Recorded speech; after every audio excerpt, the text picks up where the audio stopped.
La confiance en soi, ce n'est pas quelque chose avec laquelle on est. Ça se travaille, ok?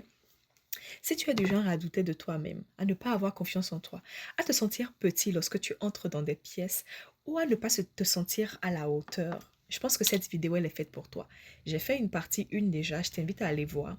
Mais sinon, je m'en vais faire cette partie 2 où je vais te partager deux autres astuces pour booster ta confiance en toi, pour que tu puisses te sentir bien, ok? Que tu puisses te sentir capable de faire les choses. La précédente vidéo, je t'avoue qu'elle est très très intéressante. Je t'invite à aller voir. Mais sinon, on va continuer. Je te dirais, mon Dieu, présente-toi sur ton meilleur jour à chaque fois que tu as l'occasion. Il est important que tu t'habilles convenablement et très correctement. Surtout que tu sais que tu as des rendez-vous importants, des rendez-vous qui vont débloquer des portes, des aspects, ok, des domaines de ta vie. Il est important que tu te présentes sur ton meilleur jour. Parce que tu sais, ici, il n'est pas question forcément de mode.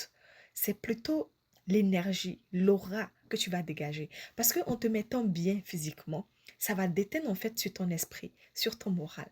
Sans le vouloir, tu vas te mettre à ton meilleur jour inconsciemment parce que tu as reflété quelque chose. Ok? Et c'est sur ça malheureusement que la société juge. Les gens en fait vont t'accepter dans leur club, vont peut-être te prêter un certain niveau de respect en fonction de ce que tu leur vends.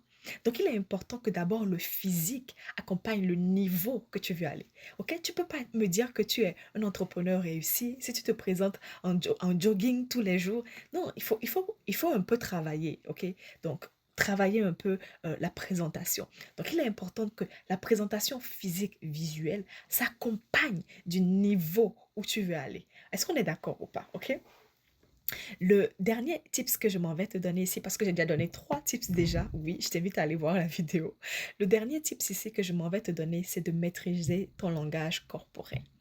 Vous savez, la confiance parle même avant qu'on ouvre la bouche. Quand tu vois quelqu'un qui est confiant, qui a de la confiance en lui, il n'a pas besoin de s'exprimer. C'est juste, son aura déjà dégage quelque chose. Tu le vois, tu te dis, oui, ce monsieur, j'ai envie de me connecter avec lui. Cette dame, je sens une énergie, je sens quelque chose. C'est en fait des indices subtils comme ça qui font que les autres vous perçoivent avec l'assurance. Et surtout que vous-même, vous soyez convaincu de l'assurance que vous dégagez. OK? Donc, il est important que non seulement le physique, mais aussi le comportement. Lorsque vous arrivez dans une pièce, il est important de se tenir droit, de garder le sourire, parce que chacun a ses problèmes. Tous ceux, dites-vous qu'aucun homme sur terre ne manque de problèmes. C'est la